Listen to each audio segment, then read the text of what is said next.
Hello everyone. तो आज हम स्टार्ट कर रहे हैं परमुटेशन एंड कॉम्बिनेशन।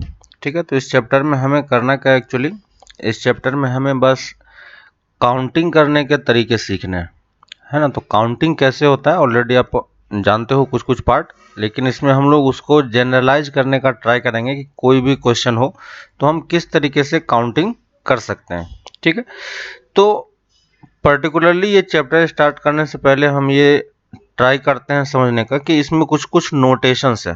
ठीक है, तो इसमें कुछ कुछ जो नोटेशंस है, पहले मैं उस नोटेशन को बता देता हूँ कि उस नोटेशन को सॉल्व कैसे करना है और उसका मीनिंग क्या होता है वो हम लोग बाद में सीखेंगे। ठीक है, तो जैसे अगर मेरे पास, जैसे इसमें फर्स्ट नोटेशन होता है जिसको हम बोलते हैं फैक्टोरियल। ठीक है, फैक्टोरियल, फैक्टोरियल में क्या होगा, यहाँ पे कुछ एक नंबर n होगा, है ना, ये n है, और यहाँ पे इस टाइप का सिंबल लगा रहता है। ठीक है, और यानी तो ये इस टाइप का सिंबल यूज होता है। तो ये दोनों सिंबल वैलिड है, कोई भी सिंबल आप यूज करो कोई फर्क नहीं पड़ता है। ठीक है, तो इस सिंबल को हम क्या बोलते हैं, फैक्टोरियल सिंबल, है ना। तो ये होता है फैक्टोरियल, और ये इसको हम कैसे पढ़ते हैं, फैक्टोरियल n। अब इसका मतलब क्या होता है फैक्टोरियल n का, जैसे आपको सिग्मा का नोटेशन पता है, सिग्मा नोटेशन हमने किसके लिए यूज किया था, ऐड करने के लिए, है ना। तो जब हमें ऐड करना होता है तो हम सिग्मा नोटेशन यूज करते हैं। अब हमें यहाँ पे मल्टीप्लाई करना है, ठीक है, तो मल्टीप्लिकेशन के लिए हम कौन सा नोटेशन यूज करते हैं, फैक्टोरियल नोटेशन। यानी कि अगर कोई मुझे n फैक्टोरियल लिख के दे तो n फैक्टोरियल का मतलब क्या होगा, n में से 1 कम कर दो, n में से 2 कम कर दो, और अप टू लास्ट हमें कहाँ तक जाना है, 1 तक जाना है। ठीक है, यानी कहने का मतलब है कि 1 से लेके n तक के सारे नंबर का हमारे पास मल्टीप्लिकेशन है ना। तो ये n फैक्टोरियल का मतलब क्या हो गया, n फैक्टोरियल का मतलब क्या हो गया, मल्टीप्लिकेशन ऑफ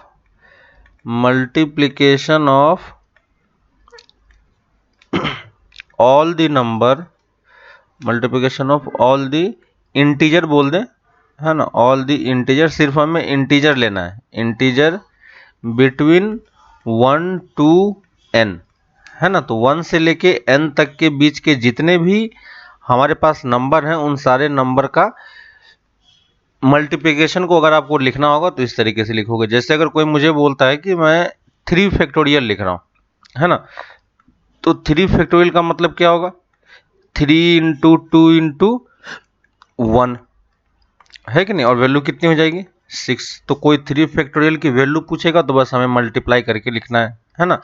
कोई अगर 5 फैक्टोरियल बोलता है तो हम क्या लिखेंगे, 5 इंटू 4 इंटू 3 इंटू 2 इंटू 1, कितना हो जाएगा, 120, है ना। कैलकुलेट करके देखो कितना हो जाएगा, 120।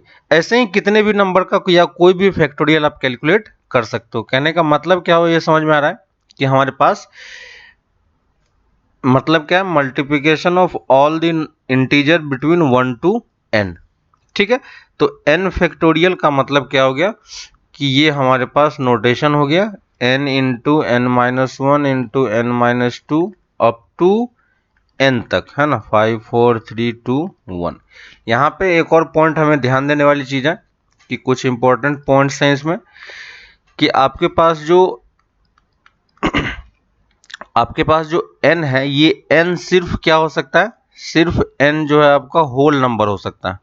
ठीक है, n को हम कभी भी फ्रैक्शन में नहीं लेंगे, n कभी भी हमारा नेगेटिव नहीं होगा, सिर्फ क्या होगा, n हमारा होल नंबर का टर्म होगा, पहली चीज। दूसरी चीज, अगर कभी 0 फैक्टोरियल आता है तो 0 फैक्टोरियल की वैल्यू हम कितनी लेंगे, 1 लेंगे, है ना। तो ये बाय डिफॉल्ट कन्वेंशन है, 0 फैक्टोरियल मेरा कितना होगा, 1 होगा। क्या मीनिंग होता है ये हम लोग आगे चल के सीखेंगे कि कैसे हम इसको जस्टिफाई करते हैं कि 0 फैक्टोरियल मेरा 1 होता है।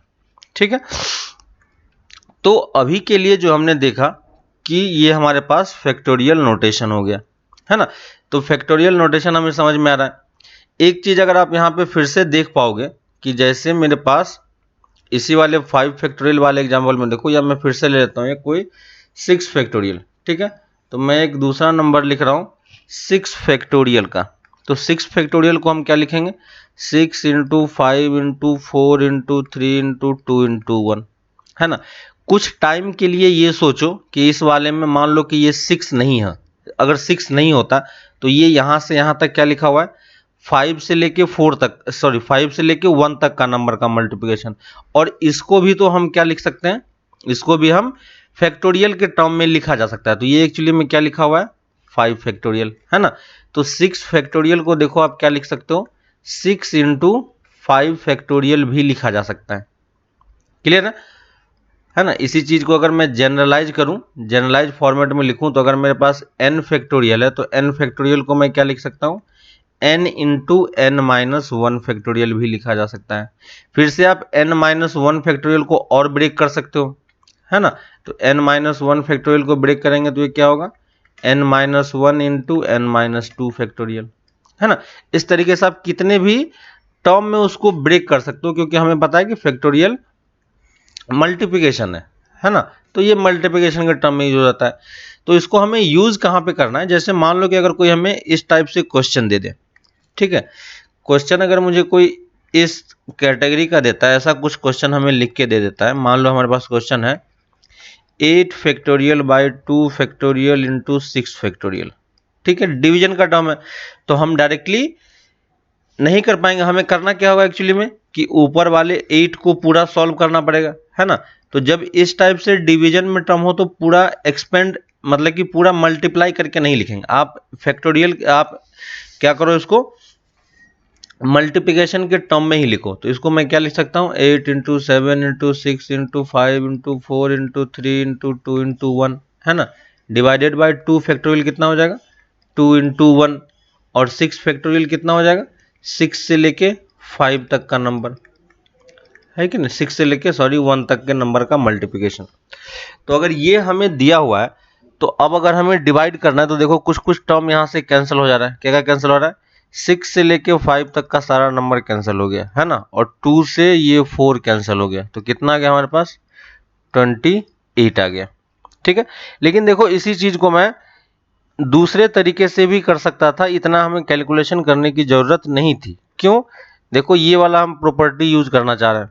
तो इस वाले प्रॉपर्टी में ये क्या बोल रहा है कि ऊपर में अगर आपका 8 फैक्टोरियल है और नीचे में देखो 6 फैक्टोरियल है, इसका मतलब 8 फैक्टोरियल को हम 6 फैक्टोरियल के टर्म में लिखा जा सकता है कि नहीं। तो 8 फैक्टोरियल को मैं क्या लिखूंगा, 8 इंटू 7 फैक्टोरियल, याद है जस्ट अभी क्या था, n factorial equal to n into n minus 1 factorial. 7 factorial को मैं फिर से ब्रेक करूंगा, क्या होगा, 7 फैक्टोरियल इंटू 7 इंटू 6 फैक्टोरियल, है कि नहीं। और डिवीजन में क्या हमारा 2 इंटू 1, और नीचे वाले देखो 6 फैक्टोरियल को मैं 6 फैक्टोरियल ही रख रहा हूं। अब देखो क्या हमारा कैलकुलेशन मुझे ज़्यादा लिखना पड़ा, क्या नहीं लिखना पड़ा, क्योंकि हमें ये पता है कि ये बड़ा वाला नंबर है, ये छोटा नंबर है, तो इसके अंदर ये कहीं ना कहीं लाई कर रहा होगा, है ना। तो वो टर्म ऑटोमेटिकली आपका कैंसिल होगा। तो यहाँ से देखो 6 फैक्टोरियल कैंसिल हो गया, है ना। यहाँ से यहाँ कर दो, आंसर सेम आएगा, लेकिन कैलकुलेशन देखो कि आपका क्या हो रहा है, रिड्यूस हो रहा है, ठीक है। तो इस तरीके से हमेशा ध्यान रखना है कि जब भी आप डिवीजन करो, है ना, तो ये चीज ध्यान रखना कि कहाँ पे आपका क्वेश्चन में कैलकुलेशन थोड़ा सा हम मिनिमम करें, है ना। तो मिनिमम क्वेश्चन में आप कर सकते हो। जैसे अगर मान लो कि मुझे किसी ने ये दिया होता 10 फैक्टोरियल इंटू 8 फैक्टोरियल, ठीक है, और कोई मुझसे बोला था कि इसकी वैल्यू बताओ कितनी होगी। तो हमें पता है कि इसको हमें 10 फैक्टोरियल को सॉल्व करना पड़ेगा, 8 फैक्टोरियल को सॉल्व करना पड़ेगा, फिर उसका हम डिफरेंस लिखेंगे, है ना। लेकिन अगर आप ध्यान दोगे तो हमें ये पता है कि यहाँ पे जो आपके पास 10 फैक्टोरियल है ना, 10 फैक्टोरियल के अंदर कहीं ना कहीं 8 फैक्टोरियल भी लाई कर रहा होगा कि नहीं, क्लियर है क्या। तो 10 फैक्टोरियल को मैं पहले क्या लिखूंगा, 10 इंटू 9 इंटू 8 फैक्टोरियल और माइनस 8 फैक्टोरियल। देखो 8 फैक्टोरियल कॉमन आ गया, तो 8 फैक्टोरियल कॉमन ले लिया तो कितना बच गया, 90 माइनस 1, है ना। तो देखो कितना हो गया, 89 इंटू 8 फैक्टोरियल, ठीक है। तो अब अगर हमारे पास फैक्टोरियल की वैल्यू बहुत ज़्यादा होती है, जैसे ये 8 फैक्टोरियल, तो ये बहुत बड़ा नंबर है कि नहीं, क्योंकि 8 इंटू 7 इंटू 6 5 4 3 2 1 इतने नंबर को मल्टीप्लाई करना पड़ेगा, फिर उसको 89 से मल्टीप्लाई करना पड़ेगा, है ना। तो क्योंकि ये बहुत बड़ा नंबर है तो इसलिए हम इसको इसी फॉर्मेट में छोड़ सकते हैं। यहां तक भी अगर आप सही तरीके से लिख देते हो सिंप्लीफाइड फॉर्म में तो भी आंसर करेक्ट माना जाता है। ठीक है, तो ये चीज हमें थोड़ा सा ध्यान रखना है। तो फैक्टोरियल आपको अब समझ में आ रहा होगा कि फैक्टोरियल हम क्वेश्चन कैसे करते हैं। ठीक है, मैं कुछ कुछ क्वेश्चंस लिख दे रहा हूं, आप इस क्वेश्चंस को ट्राई करना घर पे। ठीक है, जैसे मान लो मेरे पास है 10 factorial divided by 2 factorial into 8 factorial. ठीक है, इसको सॉल्व करना कितना होगा, 1 by 6 factorial plus x by 7 factorial plus, है ना, ये सारा फैक्टोरियल का टर्म है तो ऐसे भी लिखते हैं, मैं इस तरीके से लिख दे रहा हूँ ताकि समझने में इजी हो। ठीक है, दोनों सिंबल यूज होता है, कोई प्रॉब्लम नहीं है, कोई सा भी सिंबल यूज करो। ठीक है, 7 factorial equal to 1 by 8 factorial. Question number 3, 5 factorial plus 4 factorial, calculate करना कितना होगा। ठीक है, तो ये 3 क्वेश्चन आप ट्राई करना तो आपको समझ में आएगा कि क्या होता है ना। तो ये पहला नोटेशन था हमारा, कौन सा नोटेशन, फैक्टोरियल नोटेशन। अब हम इसमें दूसरे टाइप के नोटेशन पे आते हैं जिसको हम बोलते हैं NCR। ठीक है, तो देखो NC और ये नीचे में R लिखा हुआ है, और अगर कहीं पे NCR इस तरीके से लिखा हुआ है तो इसको हम सॉल्व कैसे करते हैं, अभी बस हम मैथमेटिकल पार्ट देख रहे हैं कि ऐसा कुछ आएगा तो हमें क्या लिखना है। ठीक है, तो NCR की वैल्यू कितनी होगी, n factorial divided by denominator वाला ये सबस्क्रिप्ट में जो लिखा हुआ है R factorial into n minus R factorial. Clear है, तो ये हमारे पास फॉर्मूला है NCR का। तो बस आपको ये फॉर्मूला ध्यान रखना है कि ये NCR हम किस तरीके से सॉल्व करते हैं। ठीक है, बाकी क्वेश्चन अगर ऐसा कुछ आता है तो हमें कैसे सॉल्व करना है वो हमें समझ में आना चाहिए। जैसे देखो कि अगर किसी ने मुझसे बोला कि 5C2 निकालो तो क्या कैसे निकालेंगे हम, तो पहले हमें क्या करना पड़ेगा, 5 को ऊपर में लिखेंगे 5 फैक्टोरियल, है ना, फिर डिनोमिनेटर में क्या होगा 2 फैक्टोरियल, और एक और फैक्टोरियल आएगा, इस दोनों का डिफरेंस कितना होगा 3 फैक्टोरियल। और इस टाइप के क्वेश्चन हम लोगों ने जस्ट अभी ऊपर किया हुआ है ना, तो इसे हम सॉल्व कर सकते हैं इजीली, कोई प्रॉब्लम नहीं होगी। ठीक है, तो इन सारे क्वेश्चन में कैसे सॉल्व करना है आपको समझ में आ रहा है इजीली, है ना। वैसे ही अगर कोई हमें, अब इसको आप सॉल्व कर सकते हो। 5 फैक्टोरियल को मैं क्या लिखूंगा, 5 फैक्टोरियल को मैं लिखूंगा 5 इंटू 4 इंटू 3 फैक्टोरियल। देखो 3 फैक्टोरियल कैंसिल हो गया, 2 से 2 कैंसिल हो गया, कितना मिला 10 मिला, है ना। अगर कोई मुझे बोलता कि 5C3 कैलकुलेट करो, है ना, 5C3 कैलकुलेट करो, तो 5C3 कैसे कैलकुलेट करेंगे, तो देखो 5C3 के लिए हमें फिर से क्या लिखना पड़ेगा, 5 फैक्टोरियल डिवाइडेड बाय दोनों का डिफरेंस 2 फैक्टोरियल और नीचे वाले का 3 फैक्टोरियल, है ना। यहां से भी सॉल्व करोगे तो वैल्यू कितनी आएगी 10 ही आएगी, क्योंकि देखो ये दोनों चीजें सेम है, राइट हैंड साइड में ये दोनों चीजें हमारे पास क्या आ रही है, सेम आ रही है, तो हम इसको एक प्रॉपर्टी की तरह यूज कर सकते हैं। NCR किसके इक्वल होगा, NC n माइनस आर के। ठीक है, NCR किसके इक्वल होगा, NC n माइनस आर के इक्वल होगा। ठीक है, तो ये चीज हमें ध्यान रखना है कि NCR किसके इक्वल है, NC n माइनस आर के इक्वल है।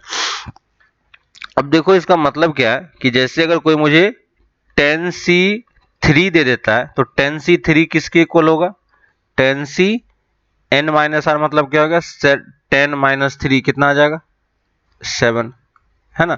तो 10C3 किसके इक्वल होगा, 10C7 के इक्वल होगा। कैसे पता चला, बस ये वाला फॉर्मूला यूज करना, सॉल्व करने का तरीका यही है और कुछ भी नहीं है। सिंपली आप वैल्यू पुट करो और आप यहां से इजीली आंसर निकाल पाओगे। ठीक है, तो ये एक इंपॉर्टेंट प्रॉपर्टी है, हमें ये ध्यान रखना है। मान लो मैं r की वैल्यू 0 कर देता हूं, ठीक है, तो r की वैल्यू अगर आप 0 कर दोगे तो क्या हो जाएगा, देखो r की वैल्यू अगर आप 0 कर दोगे तो क्या होगा, तो ये क्या बन जाएगा NC0, और R की वैल्यू 0 होगी तो यहाँ पे देखो R 0 हो गया, 0 फैक्टोरियल कितना हो जाएगा 1, ये n फैक्टोरियल ऊपर में n फैक्टोरियल कैंसिल हो गया पूरा टर्म, है ना, तो कितना बचेगा मेरे पास 1। तो NC0 की वैल्यू हमेशा कितनी होती है 1 होती है, n कुछ भी हो, है ना, अगर 100C0 है तो भी 1 होगा, 50C0 है तो भी 1 होगा, है ना। तो n से ये फर्क नहीं पड़ता, ये हमेशा कितना देगा आपको सेम ही चीज देगा। वैसे ही NC1 की वैल्यू किसके इक्वल होती है, NC1 की वैल्यू n के इक्वल होती है, ठीक है। तो ये तीन है बेसिक चीजें है, ये तीनों हमें ध्यान रखना है, ठीक है, क्योंकि ये सब कैलकुलेशन आपको करने की जरूरत नहीं, ये सब आप डायरेक्टली आंसर लिख सकते हो, ठीक है। और क्योंकि पहला प्रॉपर्टी सेटिस्फाई हो रहा है ना, पहला प्रॉपर्टी सेटिस्फाई हो रहा है, तो अब आप ये इजीली समझ सकते हो, है ना, ये आप अब इजीली समझ सकते हो कि NC0 किसके इक्वल होगा, अगर सेम यही प्रॉपर्टी यूज करेंगे तो किसके इक्वल होगा NC0, NC0 NCn के इक्वल होगा। NC1 किसके इक्वल होगा, NCn-1 के इक्वल होगा, है ना। तो ये चीजें हमें ध्यान रखनी है। यहाँ पे भी हमें एक चीज और ध्यान रखना है कि देखो आप यहाँ पे अगर ध्यान दे पाओगे तो आपको ये समझ में आएगा कि क्या n और r हम नेगेटिव ले सकते हैं, क्या नहीं ले सकते हैं, क्यों, क्योंकि फैक्टोरियल इन्वॉल्व है ना। तो यहाँ पे भी आपका n और r क्या होना चाहिए, होल नंबर होना चाहिए, और साथ ही साथ r की वैल्यू n से या n के इक्वल हो सकती है या n से कम हो सकती है, ठीक है। होल नंबर तो होना ही चाहिए, लेकिन n से ज्यादा भी नहीं होना चाहिए, ठीक ना, क्योंकि आपको दिख रहा है कि अगर n से ज्यादा हो गई तो ये वाला टर्म क्या हो जाएगा, नेगेटिव हो जाएगा, जो कि पॉसिबल नहीं है, क्योंकि हम नेगेटिव नंबर का फैक्टोरियल कैलकुलेट नहीं करते हैं, ठीक है। तो ये वाला एक पार्ट है हमारा नोटेशन का, सेकेंड नोटेशन हमारे पास हो गया, ठीक है। इसी में हमारे पास थर्ड नोटेशन है, एक और टाइप का नोटेशन है जिसको हम बोल रहे हैं NPR, जिसको हम क्या बोल रहे हैं NPR। और NPR की वैल्यू किसके इक्वल होगी, NPR हम किसको बोलेंगे, तो देखो यहाँ पे NPR अगर हमें डिफाइन करना होगा तो NPR किस तरीके से डिफाइन होता है, n factorial divided by n minus r factorial, ठीक है। NPR कैसे डिफाइन होता है, n factorial divided by n minus r factorial, ठीक है। फिर से वही चीज नोटेशन है, तो बस हमें ये मतलब समझ में आना चाहिए, अगर कोई ये लिख के दे तो मुझे सॉल्व करना आना चाहिए कि इसकी वैल्यू कितनी होती है, ठीक है। ये चीज जनरेट कैसे होगा और कैसे कैलकुलेट होगा ये हम लोग आगे के क्लासेस में देखेंगे, लेकिन फिलहाल के लिए मुझे ये चीजें समझ में आनी चाहिए आपको कि ये इसका मतलब क्या क्या होता है, ठीक है। जैसे अगर कोई मुझे ये पूछता है कि ये बताओ कि 5p2 की वैल्यू किसके इक्वल होगी, तो 5p2 को हम क्या लिखेंगे, 5 factorial divided by n minus r, तो n माइनस आर कितना हो जाएगा 3 फैक्टोरियल, ठीक है। और इसको आपको सॉल्व करना आता है, सॉल्व करोगे तो कितना आएगा 20, चेक करके देख लेना, ठीक है। वैसे ही अगर कोई 6p3 बोलता है, ठीक है, 6c3 अलग चीज है और 6p3 अलग चीज है, 6p3 किसके इक्वल होगा 6 फैक्टोरियल बाई 3 फैक्टोरियल, है ना, और यहां से आप इसको सॉल्व कर सकते हो इजिली, ठीक है।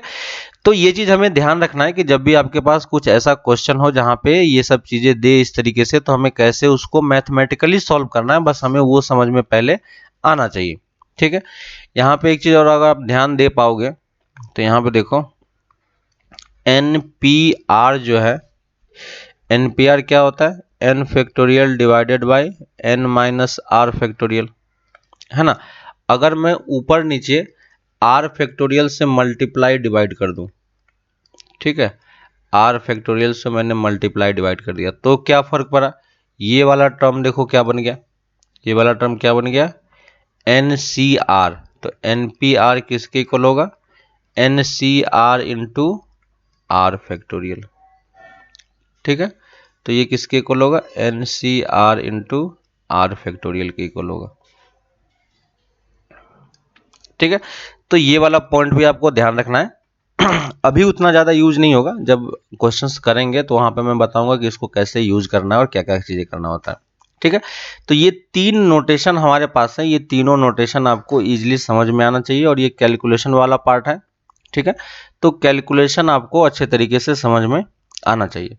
ठीक है, इतना करने के बाद आप एक्सरसाइज 7.2 कंप्लीट कर सकते हो। ठीक है, 7.2 हम लोग पहले करेंगे, है ना, तो 7.2 आपको यहाँ के बाद आप कंप्लीट कर पाओगे। तो एक्सरसाइज लिख लो, एक्सरसाइज 7.2 कंप्लीट करना। ठीक है, इसके पहले 7.2 के पहले कुछ कुछ एग्जांपल्स दिए हुए हैं, वो सारे एग्जांपल्स भी आप लोग देख लेना कि उसमें कैसे कैलकुलेशन हुआ है। ठीक है, बाकी सारा कैलकुलेशन मैंने बता दिया है। कैलकुलेशन करने का तरीका ये है कि कैसे हमें, है ना, कौन सा पार्ट फैक्टोरियल कैसे कैलकुलेट करते हैं, है ना, एनसीआर कैसे कैलकुलेट होता है, एनपीआर कैसे कैलकुलेट होता है। तो ये सारी चीज़ें अगर आपको समझ में आ रही है तो आपको फिर इसके कैलकुलेशन में कोई दिक्कत नहीं होगा, आप सारे क्वेश्चन इजीली कर पाओगे, है ना। तो ये हमारा पार्ट हो गया, ये वाला पार्ट आप लोग कंप्लीट कराना, इजी सा पार्ट है, इसमें कुछ भी टफ कुछ भी नहीं है। ठीक है, नेक्स्ट हम लोग आते हैं एक बेसिक थ्योरम है जिसको हम बोलते हैं थ्योरम ऑफ काउंटिंग, है ना। जैसे हमने बचपन में काउंटिंग करने के लिए सीखा था नंबर से 1 2 3 के लिए। ठीक है, तो हम इसको यहाँ पे भी इस चैप्टर में भी एक थ्योरम है जिसको हम क्या बोलते हैं, फंडामेंटल ऑफ काउंटिंग। ठीक है, fundamental of counting. Fundamental of counting क्या होता है, इस चीज को मैं बस एक बार लिख देता हूँ। ठीक है, फिर उसके बाद उसको मैं एक्सप्लेन करने के लिए कुछ और एग्जांपल्स वगैरह आपको दे दूंगा तो आपको समझ में आ जाएगा। ठीक है, तो फंडामेंटल ऑफ काउंटिंग बोलता क्या है कि फंडामेंटल ऑफ काउंटिंग ये बोलता है कि अगर मान लो आपके पास किसी वर्क को करने के m डिफरेंट वेज हैं। ठीक है, तो लिख लो इसको, इसी को लिख लो आप, इफ एन इवेंट, ठीक है, if an event can occur, if an event can occur in m different ways, if an event can occur in m different ways following with another event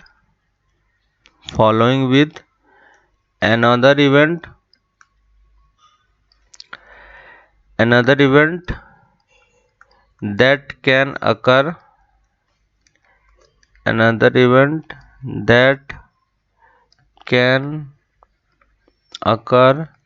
in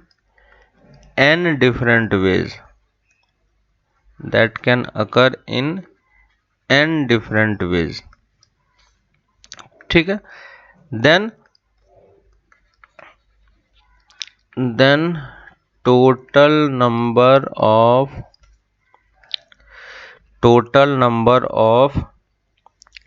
occurrence of the event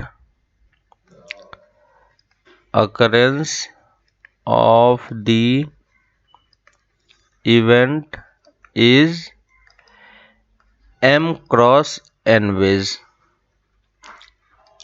ठीक है, तो इसको आप बस ध्यान रखो, यहाँ पे देखो हमारे पास एक इवेंट है जो कितने तरीके से हो रहा है, एक इवेंट m डिफरेंट वेज में हो रहा है ना।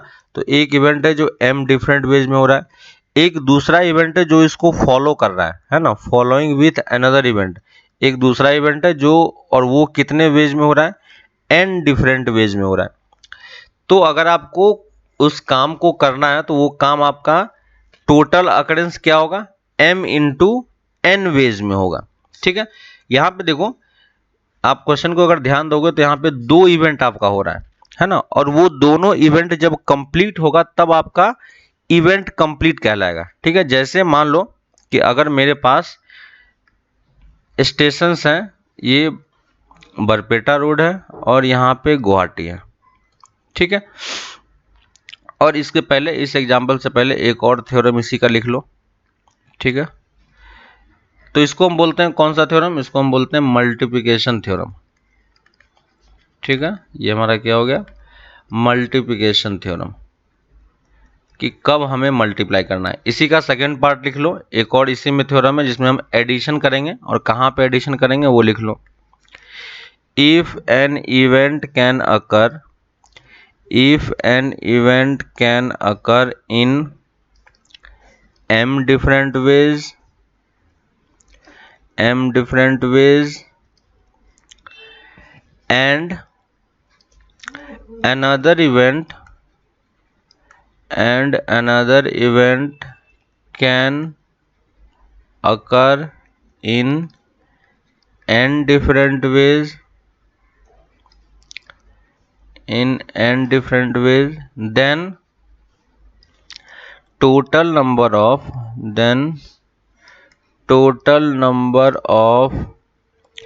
occurrence of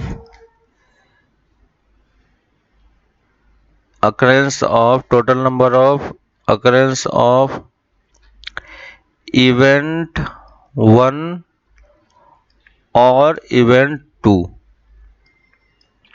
is m plus n, ठीक है। तो ये क्या है हमारा, और ये m plus n वेज, ठीक है। तो अब मैं इसका मीनिंग समझाता हूँ, और इसको हम क्या बोलते हैं, एडिशन थ्योरम।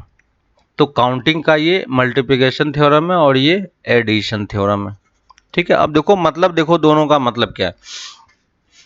मान लो मेरे पास ये एक बरपेटा स्टेशन है और एक ये गुवाहाटी स्टेशन है, ठीक है। और इस दोनों के बीच में मान लो मेरे पास यहाँ से यहाँ तक जाने के हमारे पास कितने रास्ते हैं, मान लो ये 4 रास्ते हैं, ठीक है। इतने रास्ते हमारे पास अवेलेबल है। तो कोई अगर हमसे पूछता है कि ये बताओ कि हमें अगर बरपेटा से गुवाहाटी जाना है तो मैं कितने तरीके से जा सकता हूँ, तो आप क्या आंसर करोगे, है ना। मैं डायरेक्टली यहाँ पे नंबर ऑफ वेज क्या बोलूँगा, नंबर ऑफ वेज क्या हो जाएगा, 4 आ जाएगा, है ना। तो नंबर ऑफ वेज 4 कैसे आया उसको समझो, कि देखो यहाँ से यहाँ तक जाने के आपके पास रास्ते कितने हैं, 4 रास्ते हैं। कौन कौन सा, एक ये, या तो वो इस रास्ते से जा सकता है कि नहीं, और दूसरा ये इस रास्ते से जा सकता है। क्या वो दोनों रास्ते से एक साथ जा सकता है, क्या नहीं जा सकता है ना। तो यहाँ पे कौन सा वर्ड यूज हो रहा है, यहाँ पे आपके पास और वर्ड यूज हो रहा है, क्लियर है। और जब भी और वर्ड यूज होगा तो हमें क्या यूज करना है, एडिशन थ्योरम, क्लियर है। या तो वो इस रास्ते से जाएगा, या इस रास्ते से जाएगा, या इस रास्ते से, या इस रास्ते से, है ना। तो यहाँ पे और वर्ड हो रहा है, दिस और दिस और दिस और दिस। तो ये जो 4 है ये एक्चुअली में क्या लिखा हुआ है, 1 + 1 + 1 + 1, इसलिए आपका ये 4 आया, ठीक है। इसी में मैं एक दूसरा एग्जाम्पल ले रहा हूँ, इसको आप समझने का ट्राई करो। मान लो फिर से सेम क्वेश्चन है, मुझे बरपेटा से गुवाहाटी ही जाना है, लेकिन हमें बीच में एक स्टेशन पे रुकना है ना, यानी इसके थ्रू होके जाना है हमें। तो मान लो यहाँ से इस आर मतलब हो गया रंगिया स्टेशन, तो यहाँ से रंगिया जाने के लिए मान लो मेरे पास 3 रास्ते हैं, ठीक है। और यहाँ से फिर आगे जाने के लिए मेरे पास 2 रास्ते हैं मान लो अभी के लिए, ठीक है। तो हमारा इवेंट एक्चुअली में कंप्लीट कब माना जाएगा, जब आप, हमारा इवेंट कंप्लीट कब माना जाएगा, जब आप यहां से यहां पहुंच जाओगे तब, है ना। अगर आप यहां से यहां पहुंच जाते हो तो हमारा इवेंट कंप्लीट नहीं होता है, या फिर आप सिर्फ यहां से यहां पहुंचते हो तो भी हमारा इवेंट कंप्लीट नहीं होता है ना। हमें स्टार्टिंग यहां से करना है और फाइनली हमें पहुंचना है गुवाहाटी तक, है ना। लेकिन इस प्रोसेस में आपको करना क्या होगा, आपको ये वाला इवेंट भी कंप्लीट करना होगा एंड ये वाला इवेंट भी कंप्लीट करना होगा। यहाँ पे एंड वर्ड समझ में आ रहा है क्या, यहाँ पे कौन सा वर्ड है, एंड वर्ड है ना। और ये जब एंड वर्ड होगा तो हमें क्या करना है, मल्टीप्लिकेशन थ्योरम यूज करना है, ठीक है। तो यहाँ पे देखो मेरे पास 2 इवेंट है, पहला इवेंट है बरपेटा से रंगिया तक जाने का, और दूसरा इवेंट है रंगिया से फिर गुवाहाटी तक जाने का। तो बरपेटा से रंगिया तक जाने के लिए हमारे पास कितने तरीके हैं, यहाँ से यहाँ तक कितने तरीके हैं, 3 वेज हैं, और यहाँ पे हमने क्या यूज किया, एडिशन थ्योरम, दिस और दिस और दिस, ठीक है। और रंगिया से यहाँ तक जाने के कितने तरीके हैं, 2 तरीके हैं, है ना। तो टोटल वेज कितने हो गए, 2 तरीके। लेकिन हमें हमारा इवेंट कंप्लीट कब होगा, जब हम यहाँ से यहाँ तक पहुंचेंगे, है ना। तो टोटल नंबर ऑफ वेज अगर आप बात करोगे, नंबर ऑफ वेज की अगर बात करोगे तो वो कितना हो जाएगा, 3 × 2, है ना, 3 × 2, क्योंकि ये इवेंट भी कंप्लीट होना चाहिए एंड ये इवेंट भी कंप्लीट होना चाहिए, है ना। तो टोटल नंबर ऑफ वेज आपके पास कितने होंगे, 6 वेज होंगे। 6 वेज कहने का मतलब क्या है कि आप 6 तरीके से यहाँ से यहाँ जा सकते हो। जैसे मान लो कि मैं नंबरिंग कर देता हूँ तो आपको समझ में आ जाएगा कि मान लो 1 2 3 हमारे पास रास्ता है, और एक रास्ता, 2 रास्ता यहाँ पे है 1 2। तो अगर मान लो वो 1 से क्रॉस करके आता है, अगर वो 1 के थ्रू आता है, तो 1 के बाद आने के बाद उसके पास कितने ऑप्शन, कितने तरीके से वो ग्वाडे पहुंच सकता है, 2 तरीके से। यानी 1 के थ्रू आएगा तो उसके पास 2 ऑप्शन है, 2 के थ्रू आएगा तो भी कितने ऑप्शन है, 2 ऑप्शन है, और अगर 3 के थ्रू आएगा तो भी उसके पास कितने ऑप्शन है, 2 ऑप्शन है। तो टोटल ऑप्शन, टोटल वेज उसके पास कितने हो गए, ये 6 वेज है, 6 वेज है ना। तो अब आपको समझ में आ रहा है कि कैसे हमें कहाँ पे मल्टीप्लिकेशन यूज करना है और कहाँ पे एडिशन यूज करना है ना। ये दोनों चीजें अब आपको अच्छे से क्लियर हो रही होगी, ठीक है। वैसे ही अगर मान लो कि मेरे पास एक इस तरीके का, मैं मान लो एक रूम ले लेता हूँ, ठीक है। ये मेरे पास एक रूम है, और इस रूम में मान लो हर एक साइड में इस टाइप से मेरे पास डोर्स हैं, ठीक है। इस तरफ 2 डोर्स हैं, इस तरफ 4 डोर्स हैं, इस तरफ 1 डोर्स हैं, ठीक है। और ये साइड है मेरे पास ABCD, ठीक है।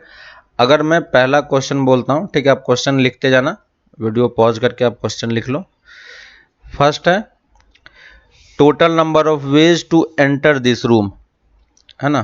Total number of ways, total number of ways to enter this room, इस रूम में एंटर करने के कितने वेज होंगे, है ना।